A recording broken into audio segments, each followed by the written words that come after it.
बिस्मिल्लाहिर्रहमानिर्रहीम। अज़ीज़ तलबा, आज हम चैप्टर नंबर 12 इलेक्ट्रोस्टैटिक का टॉपिक फील्ड ऑफ फोर्स यानी इलेक्ट्रिक फील्ड के मतलब हम पढ़ेंगे। तो सबसे पहले हम इसकी डेफिनेशन करते हैं कि इलेक्ट्रिक फील्ड क्या है। The region are space around the charge where its electrostatic effects. ये इलेक्ट्रोस्टैटिक इफेक्ट इसका मतलब है इलेक्ट्रोस्टैटिक पे फोर्स अमल करेगी, ये वो इफेक्ट है। Can be felt by unit positive charge, जो एक यूनिट पॉजिटिव चार्ज महसूस करता है उसे हम कहते हैं इलेक्ट्रिक फील्ड या फील्ड ऑफ फोर्स। फिर सुन लें, the region are space around the charge where its electrostatic effect can be felt by unit positive charge is called electric field और electric field of force. Electric field कहते हैं या फिर field of force कहते हैं। अब field of force क्यों कहते हैं, और इसकी भी वजह ये है कि जो हमने अभी डिस्कस किया कि इलेक्ट्रोस्टैटिक इफेक्ट है, ये इलेक्ट्रोस्टैटिक इफेक्ट किस वजह से पैदा होता है। यानी जो हमें कूलम्स ने बताया, कूलम्स ने अपने लॉ में बताया कि जब दो लाइक चार्ज हों तो आपस में रिपेल करते हैं, और जब दो आपके पास अनलाइक चार्ज हों तो वो अट्रैक्ट करते हैं। ये इलेक्ट्रोस्टैटिक इफेक्ट था। इस इलेक्ट्रोस्टैटिक इफेक्ट को महसूस किया यूनिट पॉजिटिव चार्ज ने। अब यूनिट पॉजिटिव चार्ज क्या है? यूनिट पॉजिटिव चार्ज को हम टेस्ट चार्ज का नाम भी रखते हैं और क्यू नॉट से भी जाहिर करते हैं। ये बहुत स्मॉल चार्ज होता है जिसके ऊपर चार्ज पॉजिटिव होता है, और इसको हम सिर्फ फील्ड की शनाख्त के लिए इस चार्ज पार्टिकल के गिर्द कोई फील्ड मौजूद है उसके लिए इस्तेमाल करते हैं। हमारे पास हमने पहला चैप्टर जिस तरह पढ़ा उसमें कूलम्स लॉ ने कूलम्स फोर्स को एक्सप्लेन किया। उस कूलम्स फोर्स के अंदर हमने जो बात देखी कि वो फोर्स आपके पास अट्रैक्शन की भी है और रिपल्शन की भी है, इसलिए हमने उसको इलेक्ट्रोस्टैटिक फोर्स का नाम दिया। इसी तरीके से आपने साल अव्वल में फर्स्ट ईयर में जो चैप्टर आपने पढ़ा उसमें ग्रेविटेशनल फोर्स के मतलब पढ़ा। उस चैप्टर में आपने फोर्थ चैप्टर में जो ग्रेविटेशनल फोर्स के मतलब आपने सारा जायज़ा लिया। उस सारे जायजे में हम ये देखते हैं कि ग्रेविटेशनल फोर्स और आपके पास जो इलेक्ट्रोस्टैटिक कूलम की फोर्स है, ये इनकी जो क्वांटिटेटिव रिलेशंस हैं वो सिमिलर है। न्यूटन्स लॉ ऑफ ग्रेविटेशन जो Fg is equal to Gmm over R square है, और इस तरह कूलम्स लॉ जो of electrostatics 1/4 pi epsilon naught q1 q over R square है। दोनों लॉ हमें फोर्स की मैग्नीट्यूड और डायरेक्शन को बयान करते हैं, मगर हमें यह नहीं बताते कि इस फोर्स का ओरिजिन क्या है। इस तरह हमारे पास अब क्वेश्चन पैदा हो गया कि इस फोर्स का ओरिजिन क्या है और किस तरह ये फोर्स, दूसरा क्वेश्चन ये पैदा होता है कि किस तरह ये फोर्स ट्रांसमिट होगी। ये दूसरा क्वेश्चन है, एक बॉडी से दूसरे बॉडी में और एक चार्ज से दूसरे चार्ज में।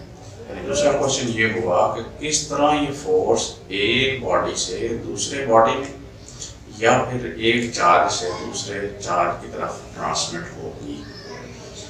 अब इस पहला जो क्वेश्चन है, जो पहला सवाल है कि इन फोर्सेस का ओरिजिन क्या है, ये तो क्लियर हो गया कि ये नेचुरल फोर्सेस हैं, नेचुरली एग्जिस्ट करती हैं।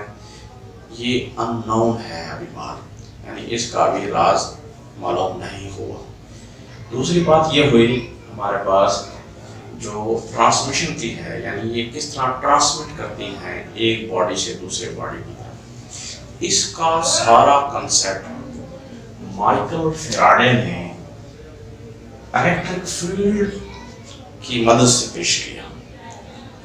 माइकल फैराडे ने जब इलेक्ट्रिक फील्ड का कंसेप्ट इंट्रोड्यूस करवाया तो उस वक्त हमें ये इस क्वेश्चन की एक्सप्लेनेशन मिली कि ये जो फील्ड लाइंस हैं एक बॉडी से या एक चार्ज से दूसरे चार्ज की तरफ किस तरह ट्रांसमिट होती है। माइकल फैराडे की थ्योरी के मुताबिक ये बात थी कि ये इंट्रिंसिक प्रॉपर्टी ऑफ नेचर है, जो किसी भी चार्ज के गिर्द, चार्ज बॉडी के गिर्द पैदा होती है स्पेस में, उसके गिर्द जितनी भी स्पेस है उस पूरी स्पेस में इसके इफेक्ट को हम महसूस करते हैं। यानी हर चार्ज बॉडी अपने गिर्द यानी स्पेस में क्या पैदा कर लेता है, एक फील्ड पैदा कर लेता है जिसकी खास हद होती है।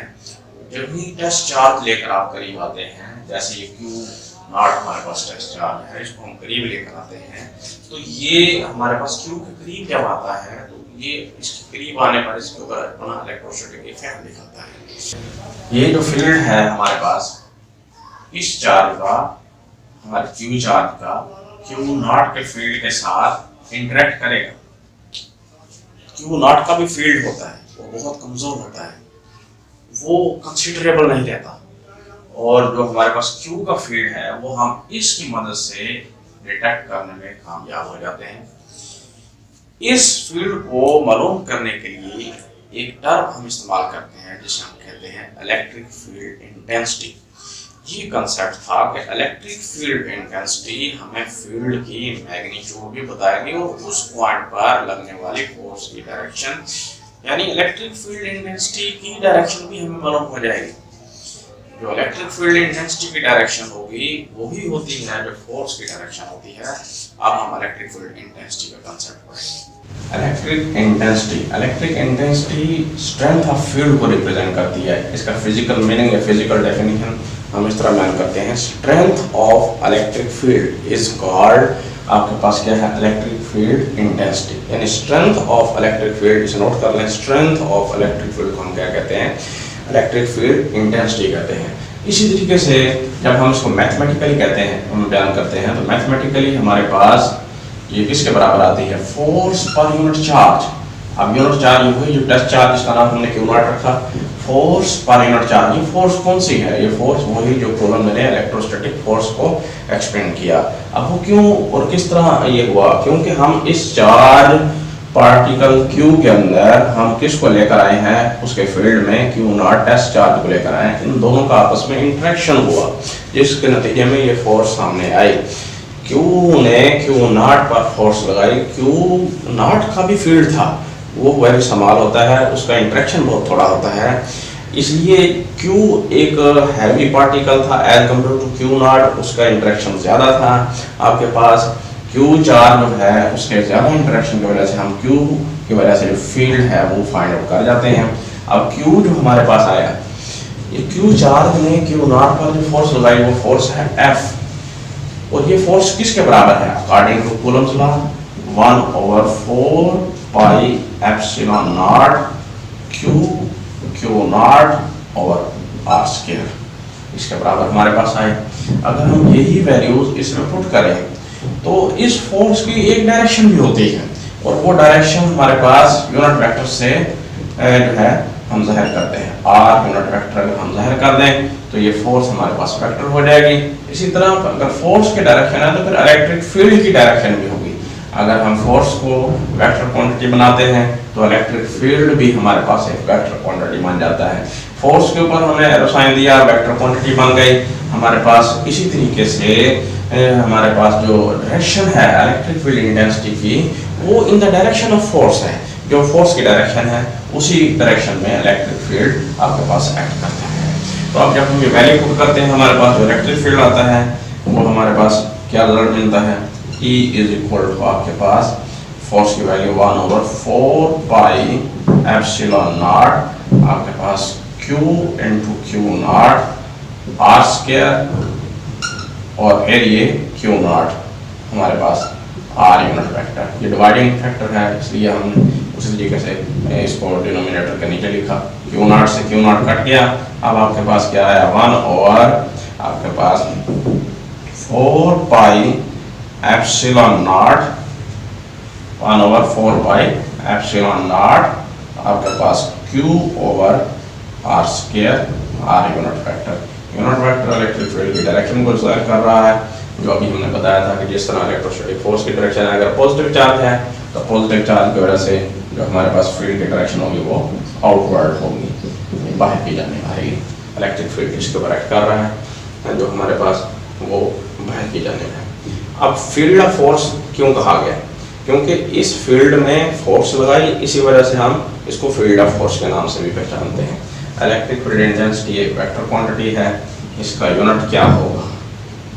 अब हम इसके यूनिट की बात करते हैं। जो यूनिट हमारे पास, इधर फोर्स का यूनिट क्या है हमारे पास? न्यूटन, और चार्ज का यूनिट क्या है? कूलम। न्यूटन पर कूलम लिखते हैं, न्यूटन पर कूलम लिखते हैं। तो ये हमारे पास इसका यूनिट आ गया। इसी तरीके से हम यहाँ से भी अगर ड्राइव करें तो सेम यूनिट आपके पास आता है। तो इंशाल्लाह नेक्स्ट हम शॉर्ट क्वेश्चन करेंगे। तो इसके साथ ही आज का हमारा जो लेक्चर है वो ख़त्म होता है। इसको